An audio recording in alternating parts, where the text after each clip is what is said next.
오늘 말씀의 제목은 죄인을 설득하시는 하나님이란 제목으로 말씀 나누기를 원합니다. 신자가 그 일상에서 살아갈 때에 어떤 벌어지는 사소한 일들을 하나님의 어떤 뜻과 하나님과 계획과 맞춰보려고 하는 그런 경향을 갖고 있습니다. 그래서 뭐만 일어나면 이것이 하나님의 뜻인가? 이것이 하나님의 어떤가를 꽤 맞추려고 하는 그런 시도들을 합니다. 그런데 정말 죄송하지만 이러한 시도들은 매우 어리석은 일입니다. 사소한 일상에서 하나님의 주권을 인정해 드리는 것이 우리가 해야 될 일인데 하나님께 주권을 인정해 드리지 않기 때문에 내 생각과 내 판단에 빠져서 하나님의 뜻에 억지로 나의 일상을 끼워 맞추려는 태도가 일어나는 것은 자신은 물론이고 하나님을 알지 못하는 자들에게 더 큰 오해를 불러오기가 쉽기 때문에 우리의 일상에서 무엇인가로 하나님의 뜻인가를 꽤 맞추려고 하는 시도들은 굉장히 조심해야 될 것들입니다. 어찌 보면 하나님을 섬기고 있으면서도 하나님이 아닌 무당의 방편으로 역사하시는 하나님을 보려 하는 것이 우리의 일상의 태도라는 것이죠. 분명히 우리 하나님은 인격적이시며 우리에게 합당한 방편으로 찾아오시는 하나님이심을 저와 여러분들이 아셔야 된다는 것이죠. 그래서 하나님은 우리의 의지와 우리의 생각을 너무나 잘 아십니다. 그리고 우리의 의지를 발현하실 수 있도록 충분하게 생각할 수 있는 시간을 허락해 주시고 또 우리를 설득하시는 매우 인격적인 하나님이시라는 것이죠. 오늘 본문 안에 보면 그것이 아주 선명하게 잘 드러난 것을 볼 수가 있습니다. 그래서 오늘 본문의 말씀을 통해서 여러분들 안에 갖고 있는 그 하나님에 대한 오해들, 하나님이 매우 신비적인 방편으로 우리를 도우실 것이다 라는 이런 오해들에 대해서 좀 벗어나시고 충분히 하나님께서 하나님이 다루시는 방편으로 우리가 서 나아가야 된다는 것이죠. 하나님은 살아계시고 하나님은 거룩하시고 또 하나님은 인격적이신 하나님이시기 때문에 하나님만의 방식으로 우리에게 접근하시고 그래서 우리가 그 하나님을 인격적인 하나님이다 라고 다시 고백할 수가 있는 것입니다. 이방의 신을 아는 방식으로 꿈에서 본 하나님, 어떤 하나님, 그리고 나에게 내가 아직 설득되지 않았는데 강요하시는 하나님이 아니시라는 것이죠. 자꾸만 그런 방식으로 살아가기 때문에 꿈에서 한번 본 것 아니면 어떤 우연히 일어나는 일들 이것을 바라보면서 그것을 전부 다 하나님의 뜻과 맞추려는 그런 어리석은 일상이 신자들 가운데 너무나 많다라는 것입니다. 그러나 분명히 하나님은 그런 방식으로 비인격적이고 우리를 몰아가시는 방식으로 우리를 인도하시지 않으신다라는 것입니다. 그런 점에서 사도행전 11장의 말씀은 매우 가치가 있습니다. 이제 말씀으로 들어가서 보시면 1절에 보시면 유대에 있는 사도들과 형제들이 이렇게 되어 있습니다. 예루살렘 교회의 그 정황을 다시 한번 생각을 해보십시다. 예루살렘 교회가 부흥하여서 성장하고 나자 하나님께서 핍박을 통해서 이들을 흩으십니다. 유대인들이 핍박함으로 말미암아 이스라엘 이 예루살렘 공동체가 흩어지게 되는데 다 흩어지고 교회의 지도자들인 이 사도들만 예루살렘에 남아 있었습니다. 그래서 교회의 하나됨을 유지하려고 했었습니다. 그런데 자신들이 생각했던 것과 달리 사마리아의 복음이 전해지고 그 사마리아인들 가운데 성령의 역사하심을 그들이 목격하게 됩니다. 그리고 나서 이제 하나님께서 복음이 이 예루살렘에 멈춰 있는 것이 아니라 유대 지역까지 전달되기를 하나님께서 원하시는구나 라는 것을 이들이 깨닫고 이제 그들이 예루살렘에 남아있지 않고 유대에 복음을 전하기 위해서 지금 다 퍼져 있는 것을 우리가 알 수 있다는 것입니다. 그래서 1절에서 사도들과 형제들이 예루살렘에 있는 것이 아니라 유대에 있다라고 분명히 밝히고 있다는 것이죠. 그리고 예루살렘에 남아있는 자들이 누구냐? 2절 한번 우리 한번 읽어보시죠. 2절 읽겠습니다. 시작. 베드로가 예루살렘에 올라갔을 때 할례자들이 비난하여 네. 예루살렘에 남아있는 자들은 할례자들이 남아있는 것이죠. 이 할례자들은 누구냐면 유대인 신자예요. 원래 유대인이었는데 유대교였는데 개종한 신자들로 이제 보여집니다. 근데 이 사람들이 왜 예루살렘에 남아있을 수 있겠습니까? 원래 유대교에 속했던 자들이기 때문에 유대인이 핍박에서 좀 더 자유로울 수 있는 자들이고 또 유대인들하고 친숙하기 때문에 뭔가 관계적으로 유대 관계가 아직 남아있기 때문에 이 사람들이 예루살렘에 머물 수가 있었다라는 것이죠. 다른 편으로 생각하면 하나님께서 분명하게 이 예루살렘 교회에게 복음이 이제 유대 지역으로 흘러가야 될 것들을 알게 하시고 예루살렘 교회에는 사도들까지도 전부 다 유대 지역으로 흩어져서 복음을 전하고 있는 상황이에요. 그런데 이 상황 속에서 가지 않은 자들이면 교회 안에서 충성되고 봉사된 자로 보여지기가 어렵다는 것이죠. 그런 할례자들이 지금 남아서 이 베드로를 만나고 있는 것입니다. 그렇기 때문에 이 베드로에게 이 할례자들이 대하는 태도는 매우 대적하는 그런 양상을 띌 수밖에 없는 것이고 이들이 아직까지도 하나님의 말씀으로 인하여서 자신을 점검하기보다는 자신이 살아왔던 방식, 유대주의에 빠져 있다라는 것이죠. 그래서 하나님이 주신 말씀에 근거한 것이 아니라 유대인들이 갖고 있었던 이 장로의 유전에 근거하여서 베드로를 정죄하기 시작합니다. 그래서 뭐라고 합니까? 베드로에게 무할례자의 집에 들어가서 그가 식사한 것이 장로의 유전에 합당하지 않다. 우리 유대교의 전통 가운데 그것은 매우 더러운 일이고 부정한 일이다라고 베드로를 대적하고 있는 것을 우리가 볼 수 있다는 것이죠. 그러니까 할례당은 아직까지도 자신들이 그 유대인이고 그들이 장로 유전을 지킴으로 인하여서 매우 그들 존재 자체가 그들 가치가 매우 우월하고 남들보다는 다른 그런 탁월함이 있다라는 그런 교만함으로 가득 차 있었던 사람들입니다. 그리고 그것을 근거로 예루살렘 교회의 수장격인 이 베드로를 향해서 대적하고 있는 것입니다. 이처럼 예수를 믿었음에도 불구하고 여전히 옛날 습관과 옛날 방식에 젖어 있어서 거기에서 깨어나지 못하는 자들이 굉장히 많습니다. 한국 교회 안에도 이 교회의 전통이 성경을 뛰어넘는 경우가 있습니다. 교회가 분열하고 나눠지는 것이 정말로 성경의 해석과 성경 때문이라면 정말 감사한 일이죠. 그런데 그것이 아니라 정치적인 이유 때문에 자신이 속한 교단의 어떠함 때문에 갈라지고 싸우는 것은 매우 미련한 방식이라는 것입니다.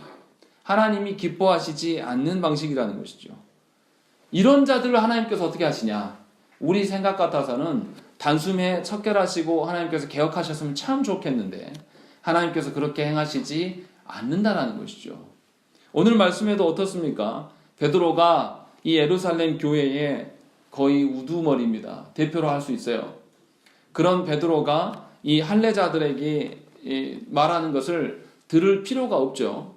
대적하는 자들을 그냥 무시해도 되는 위치에 서 있는 자입니다. 자신의 자리와 자신의 그 권세가 있기 때문에. 그리고 또 베드로의 원래 성향상 어떻습니까? 베드로가 매우 다혈질적인 그런 사람입니다. 예수를 잡으러 왔던 그 말고의 귀를 잘라버리는 그 베드로의 다혈질적인 모습을 본다라면 분명하게 베드로가 그들에게 분노하면서 혼내야 되는 것이 우리의 일반적인 상식이라는 것이죠. 그런데 이 할례자들이 이런 화를 입지 않고 있음을 볼 수 있다는 것이죠. 베드로는 자신의 갖고 있는 교회에서의 그 위치와 자신의 권세를 전혀 사용하지 않습니다. 이상하리만큼 사용하지 않고 도리어 할례자들에게 아주 상세하게 무슨 일이 일어났는가를 설명하기 시작합니다. 그래서 4절에도 보면 뭐라고 기록하고 있냐면 누가가 이렇게 기록하죠. 베드로가 그들에게 이 일을 차례로 설명하여 라고 되어 있어요. 차근차근 설명하고 있다 라고 이야기를 하고 있는 것이죠. 그러니까 베드로가 놀랍게 변해가고 있는 것이고 베드로가 놀랍게 바뀌어 있는 것을 우리가 볼 수 있다는 것이죠. 그런데 이 베드로가 어떻게 바뀌었냐? 이것이 매우 중요합니다.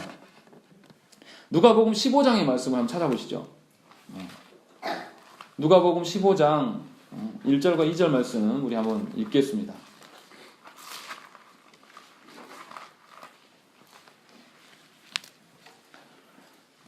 누가복음 15장 1절 2절 말씀 우리 한 목소리로 함께 읽겠습니다. 시작.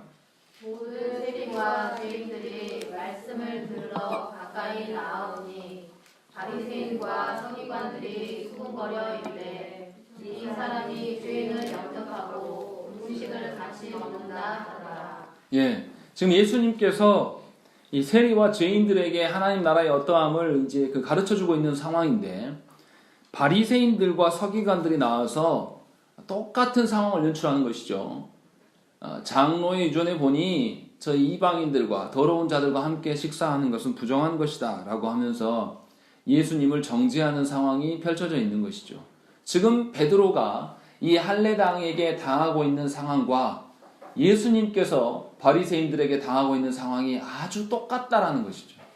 이미 베드로는 예수께서 이 죄인들과 식탁 교제를 함으로 말미암아서 그때 당시에 종교 지도자들에게 정죄받았음을 그가 본 적이 있다는 것이죠. 그때 예수님께서 뭐 하십니까? 그들에게 화내지 않으시고 바리새인들에게 비유로 설명하십니다. 그 설명하는 내용이 누가복음 15장, 16장까지 계속 이어집니다. 그렇게 예수님께서 설명을 하시는데도 16장 14절에 보면 바리새인들은 돈을 좋아하는 자들이라 이 모든 것을 듣고 비웃거늘 라고 되어 있어요.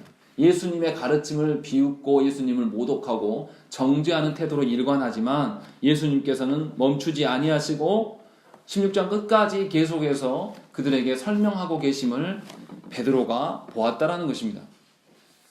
그러니까 베드로가 지금 할례당에게 지금 당하고 있는 이 상황 속에서 예수께서 바리새인들에게 전혀 대적하지 않으시면서 비웃음을 감당하시면서도 끝까지 포기하지 않고 그들에게 긍휼의 자세로 하나님의 그 말씀이 무엇인지를 그들에게 상세히 가르치셨음을 그가 보고 배웠다라는 것이죠. 그래서 이 베드로가 예수께 배운 바대로 예수에 의지하여서 지금 이 할례당들을 대하고 있는 것을 우리가 볼 수 있다는 것입니다.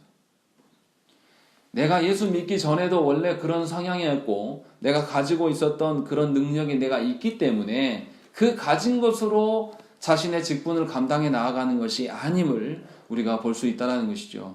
그 점에서 베드로가 놀랍게 변화를 일으키고 있는 것이고 하나님께서 쓰고 있는 자임을 저와 여러분들이 감지하셔야 될 것입니다. 교회에서의 우리의 존재됨은 무엇입니까? 하나님을 절대적으로 의존함으로 하나님께서 주신 성정대로 우리가 살아가는 것이에요. 내가 가진 원래의 그 성품과 성정대로가 아니라 하나님께서 나에게 가르치시고 하나님께서 명하신 대로 내가 발걸음을 떼는 것이죠. 그러니까 신자는 믿는 순간부터 죽을 때까지 계속해서 성화되어져 가는 삶을 살아가는 것이죠. 그러니까 당연히 교회 안에 있는 신자라면 점점 늙어갈수록 아름답고 품격이 드러날 수밖에 없습니다. 그런데 놀라운 것은 조국교회의 현실 속에서 그런 아름다움과 품격이 있는 노인을 보기가 어렵다라는 것이죠. 아주 오랫동안 예수를 믿고 아주 오랫동안 교회 안에 있지만 여전히 하나님을 무당의 어떤 신중의 하나로 바라보면서 일상에서 무슨 일어나는 일들을 신비적으로 하나님과 엮어보려고 하는 우리의 태도들이 하나님에 대해서 너무 무지하다라는 것을 저와 여러분들이 고백하셔야 된다는 것이죠. 베드로가 이런 식으로 분명하게 변화된 모습들로 우리에게 드러나고 베드로가 결정적인 순간에 무슨 이야기를 합니까? 16절의 말씀 우리 한번 읽어보시죠. 사도행전 11장 16절 말씀 우리 한 목소리로 읽겠습니다. 시작. 내가 주의 말씀에 요한은 물로 세례를 베풀었으나 너희는 성령으로 세례를 받으리라 하신 것이 생각나더라. 예, 이 베드로 사도가 이 할례당에게 쭉 설명하면서 마지막 부위에 뭐라 그러냐면 주께서 하신 말씀을 떠올리면서 그 말씀에 근거하여서 나는 이렇게 판단했다라는 자신의 판단의 근거가 예수의 말씀 대신 예수께 있었음을 그가 고백하고 있는 것을 볼 수 있다는 것이죠. 고넬료의 그 성화됨을 고넬료의 성화된 것을 자신이 경험했기 때문에 하나님 나라를 이야기하는 것이 아니라 예수 그리스도에게 의존함으로 말미암아서 예수 그리스도의 가르침을 의존함으로 말미암아서 할례당을 설득해 나가고 있는 것을 우리가 볼 수 있다는 것이죠. 그렇기 때문에 이 베드로의 설득하는 과정들이 굉장히 중요한 것입니다. 베드로가 고넬료의 회심을 먼저 경험했기 때문에 자신의 경험에 의존한 것이 절대 아니라는 것이죠.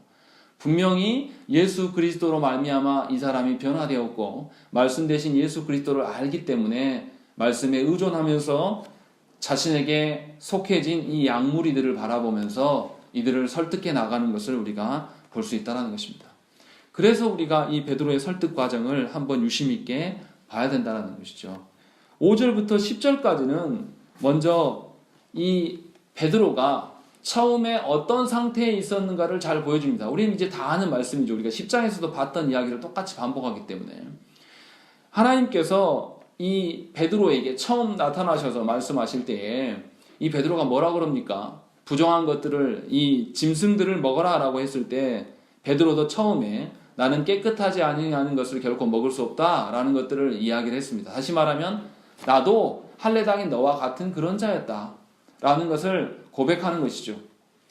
그러면서 율법의 기준을 나도 내세웠고 하나님이 말씀하시는데도 불구하고 이 율법으로 하나님을 판단하는 일을 내가 3번이나 겪었다라는 것들을 고백하고 있는 것이죠. 하나님께서 할례의 유무로 말미암아서 정결한 것과 부정한 것을 나누는 것이 아님을 분명하게 3번이나 간곡하게 보여주고 계셨음을 그가 고백하는 것이죠. 그러니까 하나님 앞에서 감히 우리의 기준, 사람의 기준을 어떻게 내밀 수 있겠느냐. 나도 그러했는데 그것이 하나님 앞에서 의미 없는 것이었다라는 것을 그가 고백하고 있는 것이죠. 그래서 9절에 뭐라고 합니까? 하나님이 깨끗하게 하신 것을 네가 속되다 하지 말라. 이렇게 말을 들었다라는 것이죠. 그러면서 하나님 앞에서의 그 자신의 존재됨이 무엇인가를 베드로가 고백하고 있는 것이죠. 교회는 사람이 보기에 부정한 자들이 올 수 있어야 합니다. 사람의 기준으로 교회에 부정한 자들이 오지 못한다라면 하나님의 일을 막는 공동체가 될 수밖에 없다라는 것이죠. 그렇기 때문에 근자에 일어나는 어떤 이슬람이나 동성애 혐오적인 교회의 태도들은 하나님 보시기에 극히 악한 것일 수가 있다라는 것입니다. 분명하게 하나님이 보실 때 선하고 깨끗한 것들은 우리의 기준과 다를 수가 있음을 우리가 항상 열어놓고 있어야 됨을 저와 여러분들이 아셔야 된다는 것이죠. 하나님께서는 이렇게 이 베드로의 어떠함을 먼저 보여주십니다. 그리고 11절과 12절에는 뭐라고 하십니까? 하나님께서 이 베드로와 6 형제를 고넬료의 집에 갈 것을 성령님을 통해서 명령하십니다. 당시의 그 애굽 법률과 또 로마의 법률로 따지면 이 어떤 일에 있어서 법정에서 증인이 되려고 하면 몇 사람이 필요하냐면 7명이 필요합니다. 그래서 누가는 의도적으로 11절과 12절에 숫자를 일부러 기록합니다. 12절에 보시면 뭐라고 되어 있습니까? 이 6 형제도 나와 함께 가서 그 사람의 집에 들어가니 라는 것이죠. 그러니까 이 베드로를 하나님께서 고넬료의 집에 뭐하러 보내는 거냐면 증인된 자로서 보내고 계심을 확인시켜주고 있는 것이죠. 이 6 형제와 베드로까지 합치니까 몇 명이죠? 7명인 것이죠. 완전한 증인된 자로서 하나님께서 그들을 파송하고 있다. 하나님의 명령이 뒤따르고 있음을 우리가 말씀을 통해서 보게 된다는 것이죠. 다시 말하면 하나님께서 우리의 죄악들을 보게 하시고 우리를 변화시키기를 원하시는 목적은 어디에 있냐면 우리의 만족과 우리의 유익과 우리의 가치를 높이기 위한 방편이 아니라 하나님의 일들 앞에 증인되게 하셔서 증인되기에 합당한 존재로 만들어 가시기 위함임을 저와 여러분들이 아셔야 된다는 것이죠.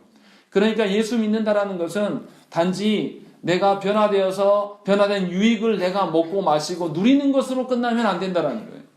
하나님은 분명히 쓰시고자 하는 방편이 있기 때문에 쓰임 받을 수 있을 정도의 변화됨이 우리 가운데 드러나야 되는 것이고 그 정도를 우리가 측량할 수 없기 때문에 늘 하나님께 맡겨드리고 하나님께 의존하면서 살아가는 것이 신자됨의 기본이라는 것이죠. 여러분들의 영혼을 바라보면서 여러분들 자신을 바라보면서 여러분은 어떻게 변화되기를 소망하십니까? 여러분 스스로 내가 이만하면 됐다 우리 그렇게 하지 않습니까? 또 여러분 스스로 하나님 앞에서 나의 존재됨을 이야기할 때 나의 것을 다 내려놓고 하나님께 나아가기보다는 어느 정도의 선을 그어놓고 이 정도면 되는 것 같아 라고 우리끼리 설정하지 않습니까? 그러나 분명하게 하나님께서는 그런 방식으로 지금 설득해 가시는 것이 아니에요. 하나님께서 명령을 하셨어요. 이제 그리고 나서 13절과 14절에는 뭐냐면 하나님께서 일하심이 드러납니다. 우리 13절 14절 말씀을 한번 읽어보겠습니다. 읽겠습니다. 시작. 누가 우리에게 말하기를 천사가 내 집에 서서 말하되 내가 사람을 요파에 보내어 베드로라 하는 시몬을 청하라. 그가 너와 내 온 집이 구원을 받을 말씀을 내게 이르리라 함을 보았다 하거늘. 예, 하나님께서는 뭐라고 이야기하시는 거냐면 하나님께서 베드로에게 명령을 하셨어요.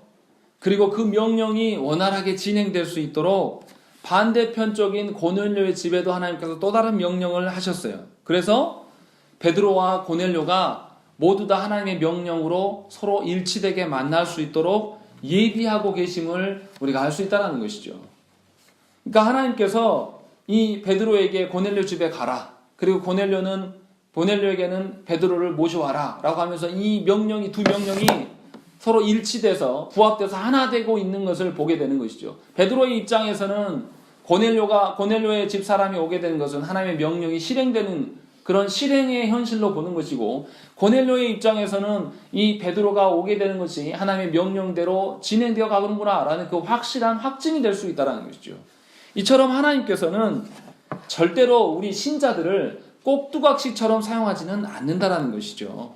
기계적으로 하나님이 정해놓으시고 너 무조건 이렇게 해야 돼. 안 그러면 벌받고 니네 가족 멸망해. 이런 방식으로 하나님께서 대하지 않는다는 거죠. 매우 인격적인 방법으로 하나님께서 우리의 결정을 존중해 주시고 우리가 지각하고 우리가 자각할 수 있고 우리가 하나님 앞에 순응할 수 있을 때까지 기다려 주시고 또 그런 자들에게 하나님께서 명령을 하시고 명령이 실행될 수 있도록 하나님께서 다른 일들을 다 준비하신다라는 것이죠. 우리가 할 것은 그냥 순종만 하면 되는 거예요. 우리의 죄된 본성을 발견하고 하나님의 신적 명령 앞에서 우리의 어떠함, 나의 어떤 능력과 나의 처지를 살피는 것이 아니라 하나님께서 얼마나 예비하셔서 이런 나에게 명령까지 하시는 건가 라고 생각하면서 도리어 하나님께서 온갖 것을 준비하셨음에 대한 기대함으로 우리가 순종해야 될 것이 신자됨의 기본 모습이라는 것이죠. 이것이 하나님께서 우리에게 명령하시는 하나님이시라는 거예요. 얼마나 기쁩니까? 나 같은 것들을 하나님께서 나 같은 것을 증인된 자로서 쓰시기 위하여서 목사로 부르시고 하나님께서 하셨다는 것은 나의 부족함과 나의 연약함을 극도로 잘 아시기 때문에 내가 생각하는 것 이상을 이미 예비하셨음을 전제하고 부르셨다는 거죠. 그러니까 사명을 감당하는 길이 고되고 힘든 게 아니에요. 도리어 하나님의 살아계심을 확실히 볼 수 있는 것이고 어렴풋하게 어정쩡하게 예수 믿는 나를 하나님께서 확실히 믿게 하셔서 하나님이 주신 인생이 즐겁고 기쁜 나날들로 채우기 위하여서 하나님께서 부르고 계심을 저와 여러분들이 아셔야 된다는 것이죠. 그런데 신자가 어떻습니까? 그렇게 생각하지 않아요. 왜 하나님께서 나에게 사명을 주시냐? 왜 하나님께서 나를 내버려 두시지 힘들게 하냐라고 이야기한다는 것이죠. 그래서 어떻게 합니까? 제 주변에 나이 드신 사역자들이 있어요. 30대 후반도 있고 40대 중반도 있어요. 이분들을 중매하려고 그러면 정말 어렵습니다. 이분 사역자라고 안 밝히고 이야기를 하면 나이 드신 처녀들이 다 만나려고 합니다. 또 권사님들이 자기 딸 주려고 해요. 그러다가 사역자라고 하면 다 없었던 일로 다 접어버립니다. 정말 심각해요. 그리스도인들의 태도가 그리스도인들의 그 하나님 앞에 사명이라는 것을 어떤 식으로 보냐면 굉장히 무겁고 괴로운 것으로 보고 있다는 것이죠. 뭔가 잘못돼도 한참 잘못된 거예요. 예수를 잘못 믿고 있는 거죠. 더 냉정하게 말씀드리면 예수 믿는 게 아닙니다. 하나님은 그런 방식으로 하나님이 뭐가 부족해서 우리 같은 것들을 부르셨을까요? 하나님이 우리 없으면 하나님 나라가 오지 못하게 되는 것입니까? 전혀 하등에 상관이 없어요. 저 같은 것 있으나 마나예요. 그런데 하나님께서 저에게 사명을 주시고 하나님 부르시는 것은 도리어 하나님의 그 어떠하심을 맛볼 수 있는 통로로 그냥 열어두신 거예요. 오히려 하나님 앞에서는 귀찮은 일이에요. 저 같은 것을 사명의 일로 부르시고 성도로 부르시고 그에게 사명을 주는 것은 하나님 앞에서는 그냥 귀찮은 일일 뿐이라는 것이죠. 그런데 하나님께서는 긍휼의 메시지로서 우리에게 사명을 주시고 우리 가정에게 우리의 또 교회에 사명의 길을 걷기로 하나님께 살아가시는데 놀라운 것은 신자들은 이 사명 받기를 매우 거부한다는 것이죠. 사명 동참하는 일에 대해서 하나님의 일에 서 있다라고 생각하지 않고 인간 누구를 돕는다라고 생각을 하는 것이죠. 혹시나 여러분들이 그런 마음으로 이 개척교회에 와 있다라면 여러분들은 큰 착각 속에 있는 것입니다. 하나님은 뭔가 아쉬워서 우리를 부르신 분이 아니에요. 도리어 우리가 아쉬운 것이죠. 하나님께서는 신자의 우리의 처지와 우리의 어떤 지성이나 우리의 의지를 무시하지 않으십니다. 신자가 충분히 생각하고 신중할 수 있도록 기다려주시면서 우리가 자발적으로 하나님의 일을 참여하기를 하나님께서 원하셔요. 그래서 하나님께서 명령하시고 난 이후에 이 명령을 실행할 수 있도록 모든 일들을 다 하나님께서 준비하시고 일하시는 하나님이시라는 것이죠. 그런 방식으로 지금 서 있는 것이죠. 이 베드로가 하나님의 명령 앞에 자신의 그릇된 관점을 고치고 하나님의 명령 앞에 순응하고 갔을 때 고넬료의 집 안에서 놀라운 변화를 경험하면서 얼마나 이 베드로가 놀랬겠어요. 우리식으로 생각하면 동성애 그 문란한 그런 자도 이슬람 그런 자들이 하나님께 돌아오는 날을 한번 상상해 보십시오. 그 현장에 내가 있어요. 다른 사람도 아니고 나를 부르셔서 그 이슬람의 지역에 가서 복음을 전하고 그들이 돌아오게 될 그런 현장을 목도하게 한번 해본다고 생각해 보십시오. 이 베드로의 심정이 어떻겠습니까? 아마 가슴이 터져 나갔을 것 같아요. 하나님께서 나를 이런 것을 보게 하시려고 나를 부르셨구나. 그래서 나를 이 이방인의 집, 로마 군인의 집에 나를 부르셔서 하나님의 역사를 보게 하시는구나. 이 베드로가 보고 이 베드로의 삶의 태도가 얼마나 변화됐겠습니까? 다혈질적이고 굉장히 율법에 매여 사로잡혀 살아갔던 그 베드로가 그 모든 것을 벗어던지고 하나님 나라에 위해서 자신의 온 몸을 던져드리면서 하나님께 갈 수 있었던 것이 바로 하나님께서 이렇게 명령대로 실행하시고 역사하시는 하나님을 그들에게 보여줬기 때문에 그가 가능했다는 것이죠. 그렇기 때문에 신자는 하나님의 명령 뒤에 숨겨진 그 하나님의 준비와 하나님의 긍휼을 염두하고 살아갈 수 있어야 된다는 것입니다. 저와 여러분들을 그냥 신자에게 부르신 것이 아니에요. 많은 신자들이 이 부분에 대해서 하나님에 대해서 심각한 오해를 합니다.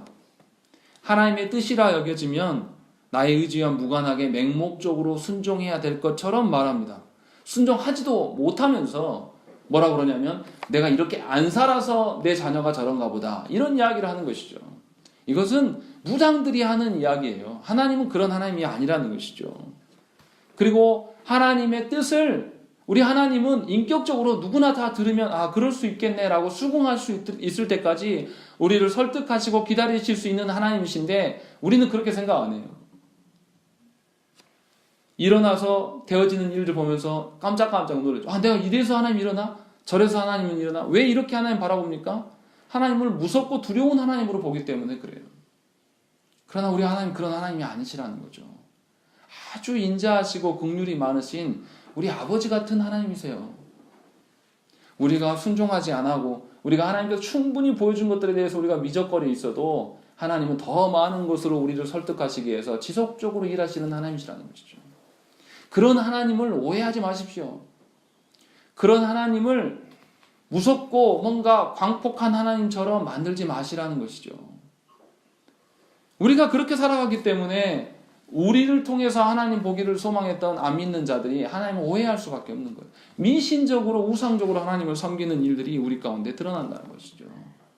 그러나 하나님은 우리에게 수동적이고 의무적으로 역사하시는 그런 하나님이 절대 아니십니다. 우리에게 사랑 주시기를 너무나 간절히 원하시고 우리의 사랑받기를 너무나 원하셔서 질투하시고 우리를 언제나 바라보시는 그런 하나님이라는 것이죠. 그런 하나님이 저와 여러분들에게 사명의 길로 오라고 계속 촉구하고 계시는 거예요. 일상에서 하나님의 영광과 하나님의 뜻을 위하여서 복음을 증언하는 자로서 살기를 하나님께서 원하신다는 것이죠. 그리고 나서 15절 17절의 말씀이 일어납니다. 15절 우리 한번 15절, 16절, 17절 우리 함께 읽겠습니다. 시작. 성령이 그들에게 임하시기를 처음 우리에게 하신 것과 같이 하는지라. 내가 주의 말씀에 요한은 물로 세례를 베풀었으나 너희는 성령으로 세례를 받으리라 하신 것이 생각났노라.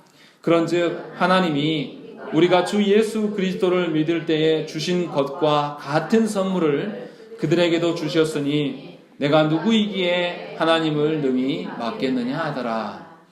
베드로가 이렇게 고백하고 있는 것이죠. 그가 설교 끝나고 성령님이 역사하셨다라고 하지 않아요. 분명히 15절에 뭐라고 합니까? 내가 말을 시작할 때에 성령이 역사하셨다라는 것이죠. 베드로가 설교를 잘하고 설득을 잘 했기 때문에 어떤 일들이 역사가 일어난 것이 전혀 아니라는 것이죠. 하나님께서 명령하셨고 하나님께서 그 명령대로 준행하실 수 있도록 모든 것을 준비하시고 또 그리고 실제로 그 결과가 드러날 수 있도록 삼위 하나님께서 일하고 계심을 저와 여러분들이 아셔야 된다는 것이죠. 우리가 순종해서 하나님의 일을 감당하는 것 같지만 사실은 하나님께서 전부 다 하시는 거예요. 얼마나 은혜이고 감사입니까? 이제 우리 교회가 2년이 넘었어요. 2년 전에 처음 시작했을 때 우리 모습을 비교해보면 정말 은혜예요. 첫 달 처음 시작했을 때 딱 우리 자녀들과 함께 예배드렸을 때 그때가 생각이 납니다. 하나님께서 얼마나 많은 변화를 주셨고 하나님께서 얼마나 많은 은혜를 주셨는지 모르고 있다는 거죠. 그러나 분명히 하나님께서는 그 일들을 다 하나님께서 하신다는 것이죠. 그리고 뭐라고 고백합니까? 베드로가 15절에 처음 우리에게 하신 것 같이 성령이 역사하셨다라는 것이죠. 이게 지금 무슨 사건을 이야기하고 있는 거죠? 성령이 처음 그들에게 역사한 사건. 이게 뭐죠? 오순절 성령 강림의 사건인 것이죠. 우리가 보지 않았냐? 우리가 경험하지 않았냐? 너도 알지 않냐? 성령께서 우리에게 역사하신 방식과 동일하게 그들에게도 역사하셨다. 그래서 우리가 보기에 이 이방인들이 뭔가 더럽고 뭔가 섞일 수 없는 자처럼 보이지만 하나님은 이런 자들에게도 통일하게 보신다. 다만 우리의 오해와 우리의 착각일 뿐이다 라고 이야기하면서 그들이 하나님의 뜻 안에 서야 될 것들을 권면하고 있다는 것이죠. 그래서 어떤 유대인들도 이제는 하나님께서 이방 선교가 시작되었음을 반발할 수 없게끔 이 베드로 사도가 자신의 경험한 바를 고백하고 있는 것이죠. 하나님께서 우리 신자된 우리들을 설득해 나가시는 방식이 바로 이러한 방식입니다. 도무지 신뢰하지 않고 도무지 인정하기 어려운데 하나님께서 우리를 강압적으로 끌어가시는 하나님이 절대 아니시라는 것이죠. 하나님께서 이 정향교회를 이곳에 세우시고 이곳에서 이끌어 가시는 분이 하나님이시지 저나 여러분들이 절대 아니라는 것이죠. 우리는 거기에 순응하면서 하나님의 역사를 보는 자들이에요. 자꾸만 우리의 방식대로 우리의 논리대로 교회의 어떠함을 보면 은혜 될 것이 뭐가 있겠습니까? 우리 힘으로 할 것이 아무것도 없는데. 그게 아니고 우리의 어떠함을 너무나 잘 아시기에 하나님께서 명령을 주시고 그 명령을 실행하시고 또 모든 것을 완성하시는 하나님으로 우리 곁에 서 계시는 하나님이시라는 거죠. 그렇기 때문에 저와 여러분들이 이 하나님의 일하심의 방편으로 우리가 봐야 된다는 것이죠. 하나님께서는 이렇게 자신의 자녀들, 자신의 그 공동체를 하나님의 방식으로 이끌어 가십니다. 그런데도 우리가 왜 이 방식을 누리지 못합니까? 우리가 하나님에 대해서 무지하기 때문에 그래요. 알려고 한 적도 없지만 또 하나님께서 알게 하심에도 불구하고 우리가 귀를 닫고 우리 방식대로 다시 살아가기 때문에 그렇다는 것이죠. 아무리 말씀을 전하면 뭐합니까? 저 문을 나서면서 예배가 끝나고 나서 동일한 옛 습관과 옛 방식대로 내 마음 자세를 갖춰 살아가는데 나에게 어떤 변화가 있을 수 있겠습니까? 하나님의 말씀을 들었다라면 말씀대로 실현될 것들을 소망하면서 살아가야 된다는 것이죠. 그렇지 않기 때문에 하나님은 늘 신뢰할 수 없는 분으로 보여지는 거예요. 왜요? 내가 말씀대로 한 번도 순종하고 고백한 적이 없거든요. 그래서 하나님께서 명령을 안 시킵니다. 그런 사람에게. 그래서 하나님 명령을 볼 줄 모르기 때문에 하나님이 일하심도 볼지 몰라요. 그래서 하나님에 대해서는 늘 오해되는 것을 갖고 있는 것이죠. 기준이 누구 기준이니까요? 신자 자신의 기준으로 살아가기 때문에 인간의 행복도 부의 소유함에 있는 것이다 라고 생각하는 것이고, 자녀들의 행복도 이 땅에서 떵떵거리고 살아가는 것이 자녀들의 행복이라고 생각하기 때문에 변화됨이 없는 거예요. 하나님의 방식으로 여러분들의 삶을 보실 때에 지금 베드로가 경험한 바가 여러분의 입술의 고백이 될 수가 있다는 것입니다. 인생의 모든 문제들을 내가 짊어지고 내 힘과 능력으로 해결해야 되겠다고 살아가기 때문에 얼마나 인생이 팍팍하고 고단합니까? 늘 혼자 된 기분으로 살아가고 늘 내 마음을 몰라주니까 외롭고 서운하고 그렇게 인생을 살아가기 때문에 울상으로 살아갈 수밖에 없는 거죠. 그러나 하나님의 선하심 앞에, 하나님의 그 부르심 앞에 우리 자신을 거기에 투척하고 하나님께 던져드리면 하나님이 나를 받쳐주시고 이끌어 가시는 것을 목도하게 된다는 것이죠. 그때에 우리 마음이 어떻겠습니까? 신앙생활이 늘 괴롭고 부담스러운 것이 아니라 늘 즐겁고 아름다운 것으로 설 수 있게 된다는 것이죠. 그러한 삶이 우리 가운데 놓여 있다는 것이죠. 그런데 그것을 가로막는 것이 뭐냐? 우리의 선입견이라는 거예요. 우리가 이미 알고 있는 오해된 하나님, 우리가 하나님에 대해서 무지함, 이런 것들이 하나님을 가로막는 일로 우리를 서게 된다는 것이죠. 그렇게 베드로가 놀라운 변화됨, 자신의 변화됨을 고백할 때에 무슨 일이 일어납니까? 18절 말씀, 마지막 말씀을 한번 읽겠습니다. 시작. 그들이 말을 듣고 사랑하여 하나님께 영광을 돌려이르되 그러면 하나님께서 이방인에게도 생명 얻는 회개를 주셨다 하니라. 예, 이 할례당의 고백을 보십시오. 베드로가 이렇게 고백한 게 아니에요. 베드로의 이 신앙 고백을 듣고 나서 이 할례당들이 뭐라고 합니까? 듣고 잠잠해졌다는 것이죠. 예수께서 이 광풍이 치는 바닷가를 거닐어서 이 요동하고 있는 이 제자들에게 가서 예수께서 뭐 하셨습니까? 그들에게 살려주시면서 이 바다와 바람을 잠잠케 하셨던 그 사건이 생각나는 것이죠. 하나님을 향한 바른 고백과 하나님의 사명 앞에 바로 선 자들의 이 신앙 고백의 능력이 바로 이런 것이에요. 이 하찮은 우리들의 신앙 고백을 하나님께서 받으셔서 마치 우리의 신앙 고백이 이런 힘이 있는 것처럼 우리에게 보여주신다는 것이죠. 그렇게 해서 그 대적했던 할례당들을 잠재우시고 그 할례당의 입에서 뭐가 나오냐면 하나님께 영광을 돌리고 있는 것을 볼 수 있다는 것이죠. 그리고 이방인에게도 이 생명을 얻는 회개가 시작되었구나라는 것들을 그들이 자백하기 시작했다는 것이죠. 베드로가 얼마나 놀랬겠습니까? 이 고넬료의 가정이 변화되는 것 보고도 너무나 놀랐는데 이 할례당들, 율법에 찌들어 있는 이 할례당들이 이방 선교를 열어주기 시작하고 거기에서 이제 더 이상 대항하지 않는다라는 것은 엄청난 사건이에요. 이 예루살렘 교회가 이제는 걸림돌이 없이 얼마든지 이방 선교로 나아갈 수 있는 어떤 발판이 마련된 거죠. 이 예루살렘 교회 안에 남아있는 사람이 누구였는데요? 이 할례당들, 이 율법에 젖어 있는 자들, 마지막 뛰어넘어야 될 산들을 하나님께서 완전히 해결하시고 이들에게 이방 선교로 나아갈 수 있는 하나님의 그 사명을 감당해 나아갈 수 있는 길들을 그들에게 보여주고 있음을 저 여러분들이 아셔야 된다는 것이죠. 사도행전 10장에서부터 66절이나 되는 많은 절을 이 누가가 고넬료 집의 회심으로 기록하고 있습니다. 이것은 예수께서 승천하시면서 주신 지산명령, 땅끝까지 이르러 내 증인이 되리라 하신 이 명령이 이 땅의 역사 안에서 그대로 실현되고 있음을 보여주기 위하여서 누가가 일부러 고넬료의 집에 대한 이야기들을 반복적으로 기록하고 있는 것입니다.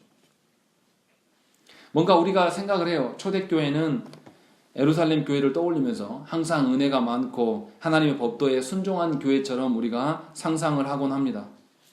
그런데 초대교회가 자신들이 스스로 생각해서 이방 사역, 이방의 그 복음 전하는 사역에 대해서 생각했던 적이 없었다라는 거예요. 분명히 아시는 것지만 예수께서 마지막 말씀으로 땅끝까지 이르러 내 증인이 되라.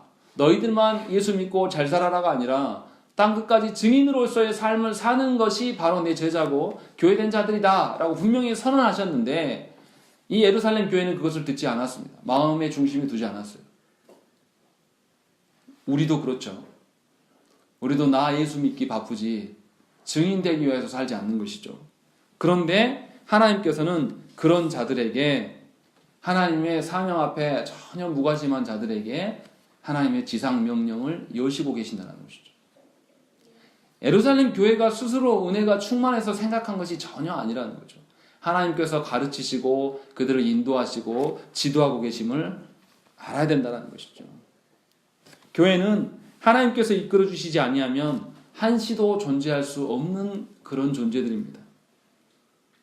그저 그렇게 존재하는 자들이 아니라 하나님의 명령 앞에 얼마나 완강히 거부하는지도 잘 드러나고 있는 것이죠.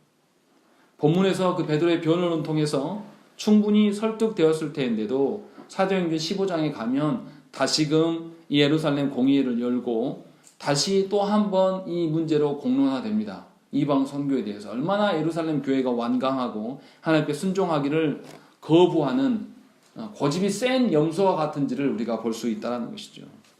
그런 자들에게도 하나님께서는 긍휼을 베푸시면서 이들을 포기하지 않으시고 하나님 나라의 확장을 이들의 손에 맡겨두십니다. 그리고 하나님께서 그 일들을 열어가신다는 것이죠. 우리가 무엇에 관심을 가져야 되겠습니까? 이제 우리가 하나님께 관심을 가져야 할 때가 충분히 되었습니다. 교회가 하나님께 쓰임받는 것처럼 귀한 일이 어디 있겠습니까?